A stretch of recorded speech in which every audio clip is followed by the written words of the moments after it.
오늘 실로암 사건 두 번째 말씀을 나누도록 합니다. 지난주에 이어서 실로암 사건 두 번째 이야기입니다. 지난주에 있었던 이야기들을 잠시 먼저 우리가 좀 복습해 보도록 하겠습니다. 우리가 이 실로암 사건을 통하여서 두 가지 꼭 기억해야 한다 말씀을 나누었는데요. 첫 번째는 제자들의 가치관과 예수님의 가치관의 차이에 대하여 이야기를 나누었죠. 오늘 또 이야기를 또 이어서 나누게 되겠지만, 여러분 지난주에 나누면 그런 이야기였습니다. 제자들을 보면 맹인들이 맹인을 향하여서 누구의 죄냐라고 물었지요. 심판하고자 하는 마음, 선입견의 마음, 편견의 마음을 가지고 있었습니다. 그러나 예수님은 편견의 마음, 선입견의 마음이 아니었습니다. 하나님의 인도하심이 그 가운데 임할 것이다 라고 말하면서 앞으로 하나님이 저 인생을 얼마나 아름답고 존귀하게 이끌어 가실 것인가에 대하여 말씀해 주셨던 것이지요. 세상에 볼품없는 인생은 존재하지 않습니다. 세상에 누가 보아도 저 사람은 참 가치 없다, 볼품없어 보인다 라고 말하는 사람이 있을지 모릅니다. 그러나 하나님의 관심 안에 있다면, 하나님의 도우심 안에 있다면 그 인생은 언제나 아름다운 인생으로 하나님의 존귀한 이름이 드러나는 인생이 되겠다, 그렇게 말씀해 주셨죠. 그리고 두 번째 우리가 나누었던 것은 순종할 때 기적이 나타난다라는 말씀을 함께 나누었습니다. 여러분, 하나님이 요구하시는 순종은 모든 사람들마다 다 다양하게, 다 수준마다 다 다르게 나타날 수 있다고 그랬습니다. 이 맹인이 순종하는 순종은 매우 어려운 순종이었습니다. 견디기 어려운 시험이었을 것입니다. 땅에다가 여러분 침을 뱉고 진흙을 이겨가지고 눈에 바르고 실로암가에 가서 씻어라, 이러면 그것이 얼마나 어려운 일이겠습니까? 여러분 그렇게 하는 것은 굉장히 불가능해 보입니다. 많은 어떤 학자들은 이 사건을 통하여서 예수님이 하나님 되심을 창조주 하나님의 모습으로 드러내고 있다라고 그렇게 표현하기도 합니다. 그렇겠죠, 그렇죠? 진흙을 만들었습니다. 사람을 만든 것과 똑같은 것 아닙니까, 그렇죠? 그러니까 침을 뱉는 것은 하나님의 생기를 불어넣는 것과 똑같다. 눈에 바르는 것은 우리의 영적인 안목을 열어 놓으심으로 우리의 인생을 살게 하신다. 그렇게 보면 딱 그렇게 표현할 수도 있는 겁니다. 우리가 그러나 이제 지난주에 나눈 것은 그것이 아니라 이 맹인 자체가 순종할 때에, 그럼에도 불구하고 여러분 눈에 진흙을 바르고 진흙을 어겼던 이겼던 그 진흙을 발랐던 이 맹인이 실로암가에 갈 때에 실로암 자체가 신비한 셈이어서가 아니라 실로암 셈으로 나아가라고 하셨던 예수님 말씀을 순종했기 때문에 이런 신비한 일이 일어났다, 이제 그런 말씀을 우리가 지난주에 나누었습니다. 오늘 이어서 우리가 사건 자체에 대한 이야기가 그렇게 중요한 것은 아닙니다. 물론 이제 중요하지 않다라고 말할 수는 없습니다만은 오늘도 여전히 좋은 교훈들을 말씀을 통하여서 우리의 마음 가운데 좀 새겨 보려고 합니다. 가시철망병이라고 하는 병이 있죠. 가시철망병. 그러니까 가시철망이라고 하는 그 철망 안에 갇혀버린 삶을 살아가는 사람들에 대한 이야기입니다. 이것은 2차 세계대전으로 인하여서 유럽 연합군들이 포로가 되어서 이 독일에 포로가 되어서 갇혀 있었던 그 사람들에 대한 이야기입니다. 그것을 보았던 그곳에 있었던 군의관이 보니까 좀 신기하게 보이더랍니다. 극도로 우울에 빠져 있는 사람들이 있고, 그 가운데는 음식을 먹지 못하는 사람들도 있고, 쇠약해져서 결국은 점점 자리에 누워서 일어나지 않으려고 하는, 먹지도 않고 일어나지도 않으려고 하는 그런 사람들이 있더라는 겁니다. 치료 방법도 없고요. 이 사람은 왜 이런 질병이 생겼을까 보니까 그것이 바로 철망 안에서, 저 가시 철망 안에서 나갈 수 없다라고 하는 절망 가운데 있었기 때문에 절망으로 말미암아 생긴 병이었다라고 말합니다. 그래서 가시철망병 이렇게 부른다고 합니다. 이 환자들의 특징은요, 하루 종일 투덜투덜대고 불평하면서 희망을 뺏겼다라고, 이제 더 이상 우리에게는 우리의 인생에 가능성조차 존재하지 않는다라고 그렇게 불평하더라는 겁니다. 그런데 그 수용소 안에 있는 사람들 중에도요, 다른 모습을 나타내는 사람들이 있더랍니다. 끝까지 견디면서 살아내겠다라고 하는 사람들이 있더랍니다. 철망 안에 있지만 철망 끝까지 끝 아무것도 아니고 철망 밖에 있는 세계를 보더라는 겁니다. 예를 들어서 철망 밖에는 내 고향이 있다, 철망 밖에는 내 가족이 있다, 철망받기는 내 가족이 있다, 내 부모가 있다, 내 사랑하는 아내가 있다. 철망받기를 바라. 철망이 나를 가두어 놓았지만 여전히 태양은 아름답게 뜨고 있지 않냐, 사시사철 계절은 변화되어지고 있지 않냐, 아름다운 계절이 또 다가오고 있지 않냐, 이렇게 철망 너머의 세계를 보는 사람들은, 이런 그들은 이 병에 걸리지 않더라는 겁니다. 사랑하는 사람들을 바라보면서 내일을 꿈꾸는 그런 사람들은 이 병에 걸리지 않더라는 것이지요. 그렇습니다. 세상에 가장 치명적인 질병, 키에르 케고그르가 그렇게 말했다 그러잖아요. 세상에 가장 악한 질병이고 세상에 가장 절망스러운 병이 있다 그러면 그것은 절망, 그러니까 희망 자체를 가지지 않는 것, 이게 가장 큰 병이라고 그러는데 딱 그런 이야기입니다. 절망은 의지를 꺾어버리고, 절망은 희망을 꺾어버리고, 절망은 건강도 빼앗겨버리고, 절망은 결국 기력도 뺏겨버려서 어떤 생각도 하지 못하도록 한다는 겁니다. 근데 하나님이 우리에게 주시는 마음이 이러냐? 그렇지 않죠. 예레미야 29장 11절 말씀, 예레미야 말씀입니다. 11절 말씀에 여호와의 말씀이니라. 너희를 향한 나의 생각은 내가 아나니. 우리 하나님의 생각은 우리를 향하여 평안이요. 뭐라고요? 평안이요. 재앙이 아니라 너희에게 무엇을 주는 거라고요? 미래와 희망을 주는 것이다. 그렇습니다. 우리 하나님이 우리에게 주시고자 하는 마음은요, 희망을 주시는 것이고 소망을 주시는 것이고 내일을 꿈꾸게 하는 것입니다. 저는 오늘 그래서 이 미래에 대한 이야기, 과거에 묶여 살아갈 것인가, 미래를 바라보고 살아갈 것인가, 이런 이야기를 좀 많이 하게 될 것 같습니다. 여러분, 과거를 생각하는 사람과 미래를 생각하는 사람은요, 완전히 다른 모습으로 나타납니다. 여러분, 언젠가 모두가 경험해야 될 밤이 있습니다. 그렇죠? 이 지금 태어나가지고 지금까지 이 맹인은 맹인으로 살았습니다. 그러니까는 밤으로 살아갔던 것이지요. 그럼 4절 말씀에 보니까 우리 하나님은 우리에게 이렇게 말씀합니다. 같이 읽어봅니다. 시작. 때가 아직 낮음에 나를 보내신 이의 일을 우리가 하여야 하리라. 그 다음에요, 뭐가 온다고요? 밤이 온다라고 말씀합니다. 여러분이 실로암가에서 이 사건 안에 예수님께서 우리에게 말씀하십니다. 여러분, 저 맹인이 밤의 삶을 살았다 지금까지. 그런데 기억해라, 우리 인생도 밤이 온다, 이렇게 말씀한 겁니다. 여러분, 앞을 보지 못하는 그 사람만 밤에 오는 것이 아닙니다. 이 소경을 고치기 전에 먼저 말씀하신 것은 꼭 기억하셔야 됩니다. 소경을 고치는 사역을 예수님 먼저 하신 것이 아니라 모든 사람을 향하여 밤이 온다. 그때는 아무도 일할 수 없다. 달리 말하면 고치는 사역 자체보다도 더 중요한 것, 우리가 누군지를 아는 것, 그게 더 중요하다라는 것을 알려주고 있는 겁니다. 우리도 소경이고 우리도 앞을 보지 못하는 사람이라는 것을 잊으면 안 된다는 겁니다. 우리는 이 소경을 생각할 때마다 남의 이야기로 들을 가능성이 많습니다. 왜냐하면 우리는 소경이 아니거든요. 우리는 앞을 보거든요. 우리는 낮의 삶을 살거든요. 그러니까 어둡지 않으니까 이 소경에 대한 이해를 잘 못합니다. 한 번도 경험해 보지 못한 삶인데 어찌 우리가 어렸을 때부터 지금까지 맹인의 삶을 살아보지 못했는데 어떻게 우리가 이 사람을 이해할 수 있겠습니까? 종교개혁자 존 칼빈은 남의 고난에 대하여 사람들이 생각하는 생각을 세 가지로 이렇게 이야기를 했습니다.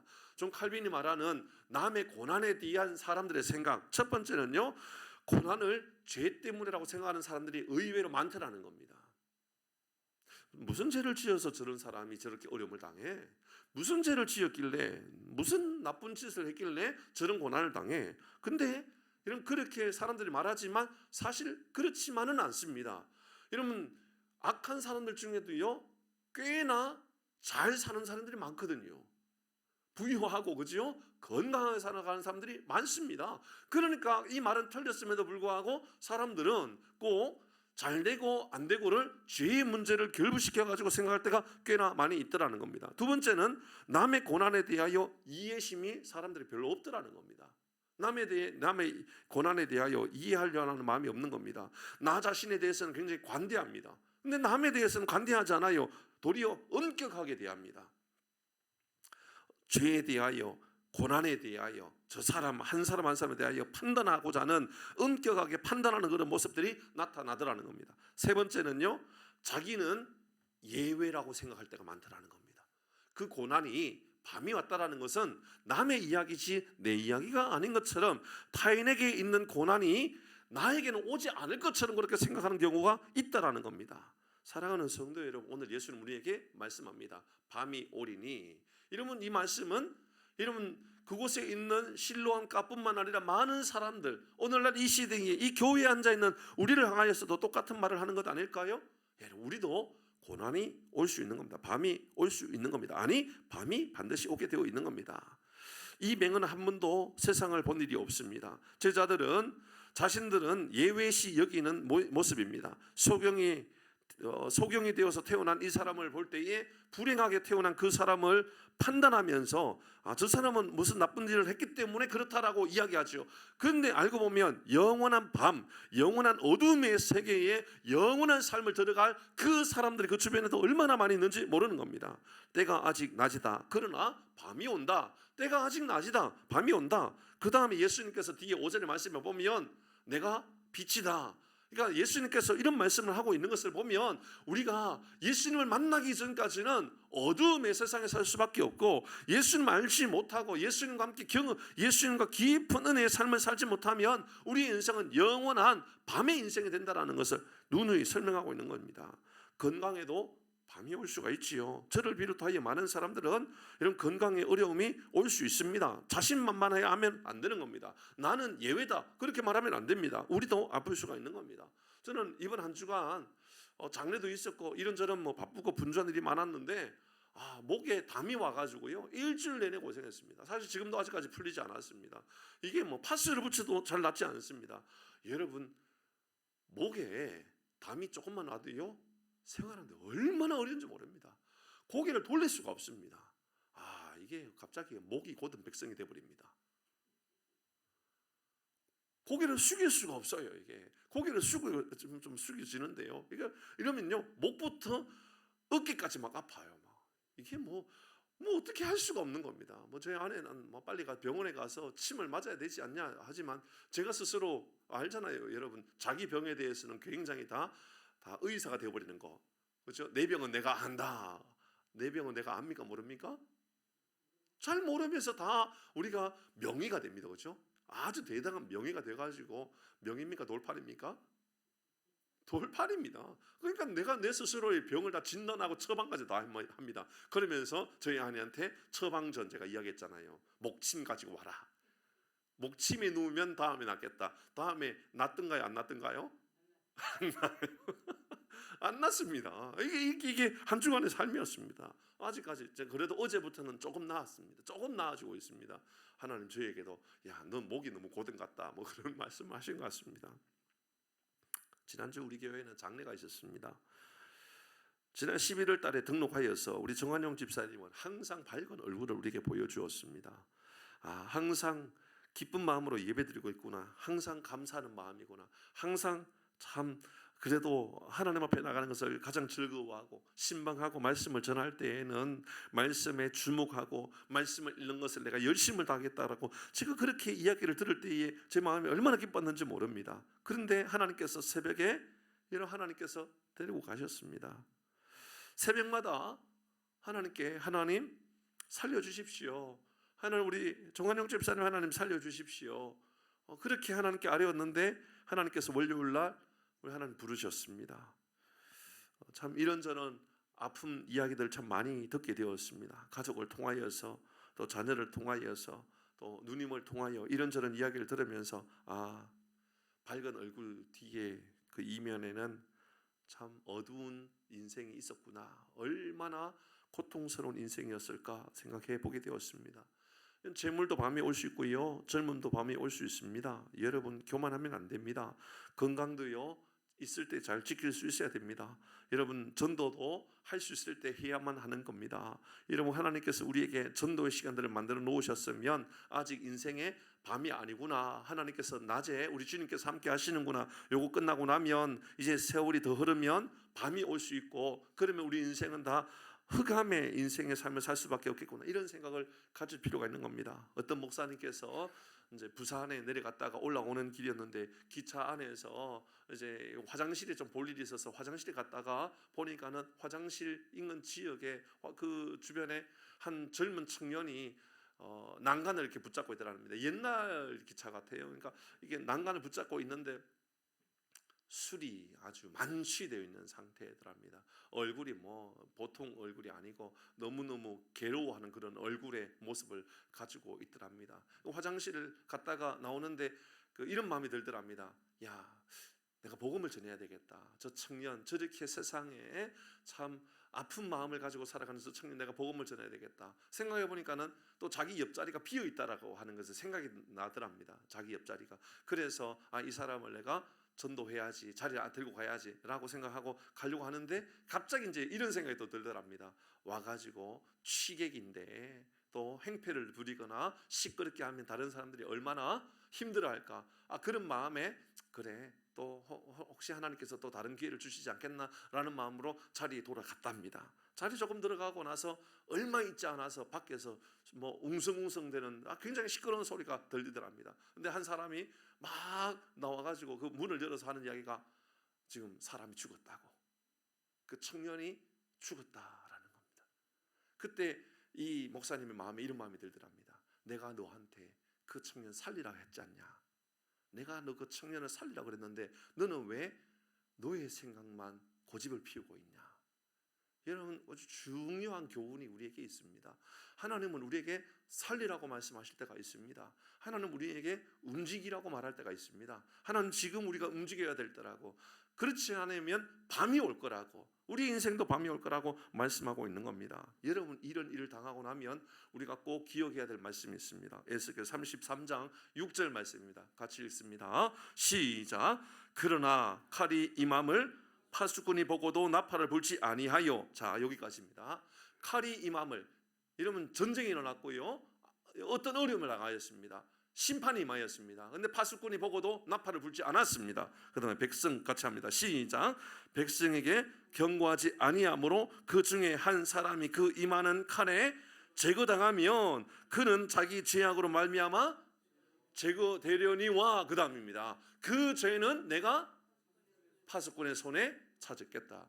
나팔을 불지 않았던, 전도하지 않았던, 복음을 전하지 않았던, 회개하지 않았던 그 모든 것은 너 옆에 있었던 믿음의 사람들에게 찾겠다라고 말씀하고 있죠.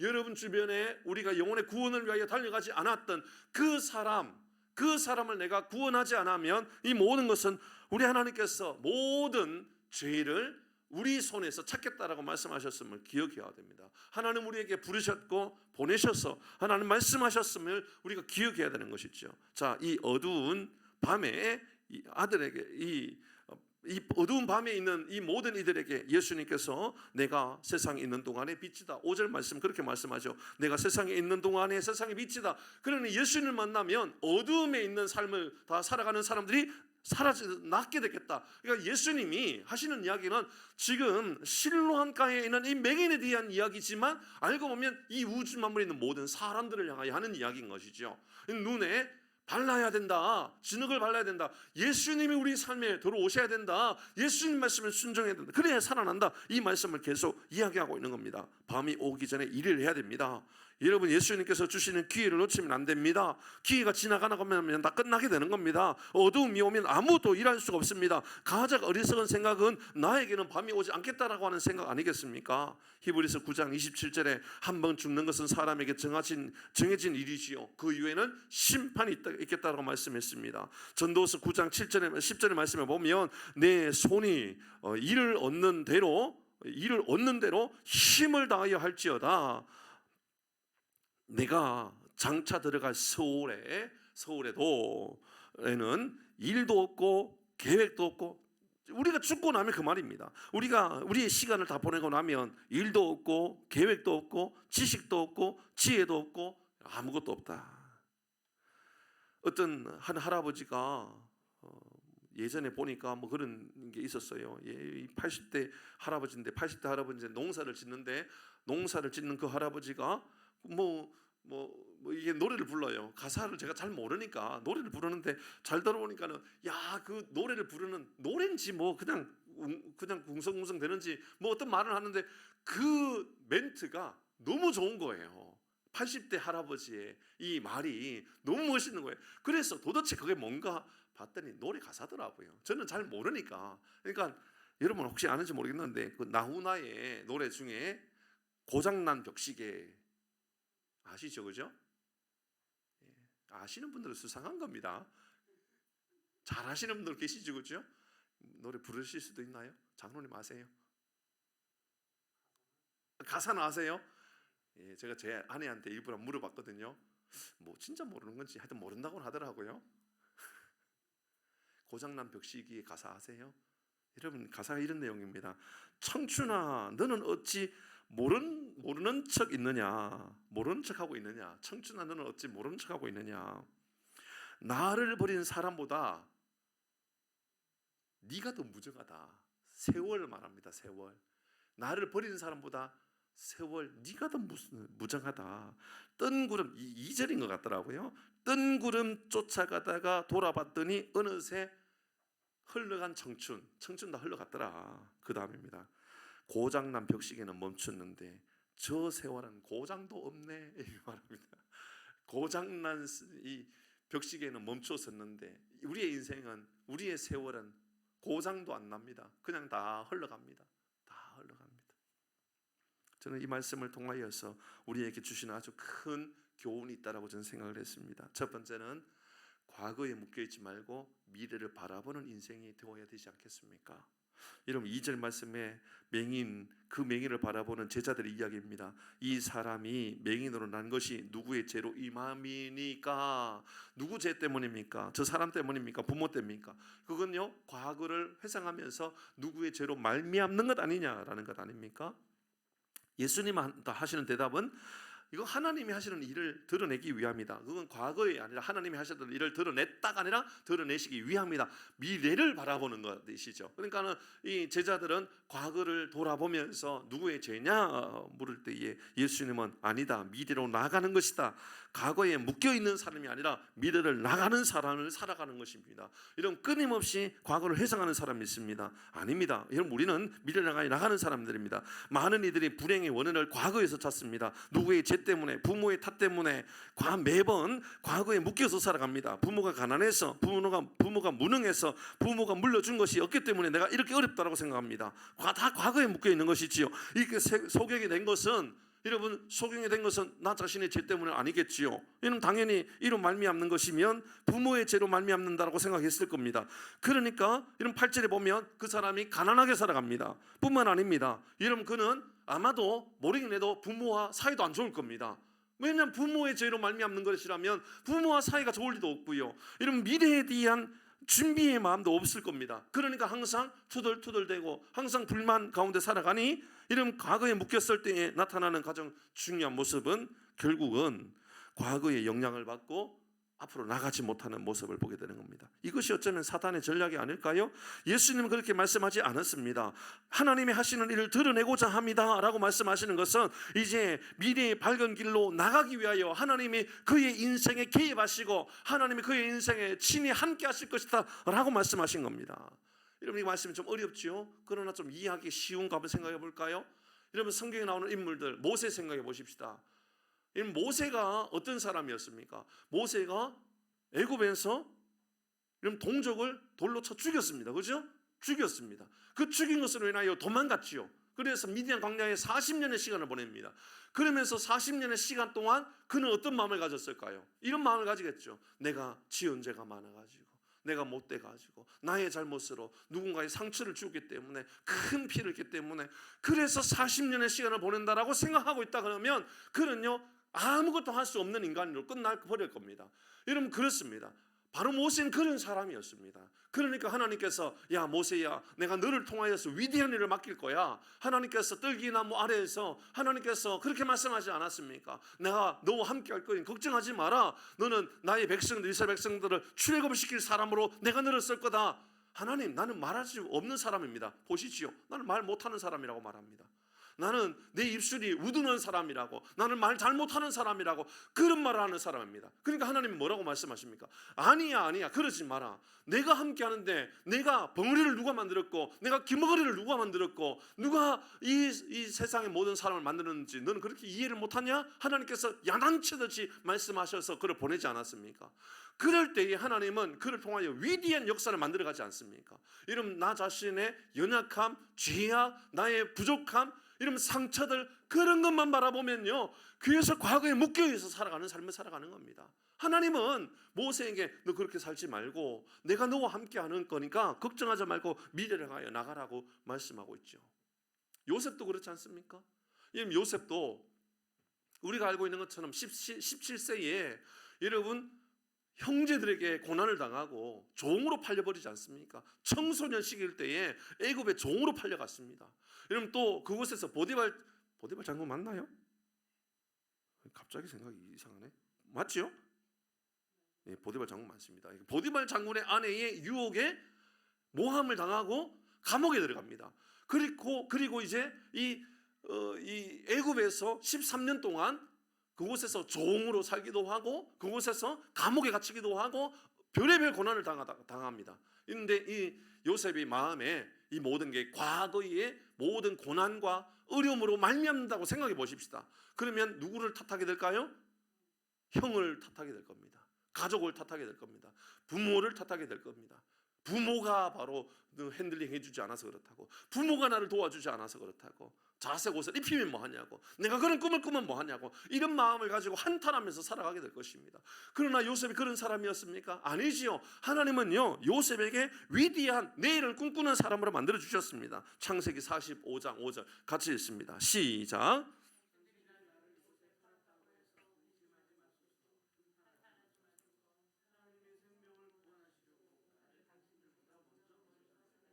이런 보십시오. 형들이 나를 팔았다고 해서 근심하지 마소서. 형들이 나를 팔았다고 해서 근심하고 살아가는 그런 삶은 다 과거에 묶여있는 삶입니다. 그렇죠? 과거에 묶여있는 겁니다. 근데 요셉은 이렇게 말합니다. 하나님이 생명을 구원하시려고 나를 이곳에 보내셨습니다. 미래를 바라보는 삶을 살게 되는 것이죠.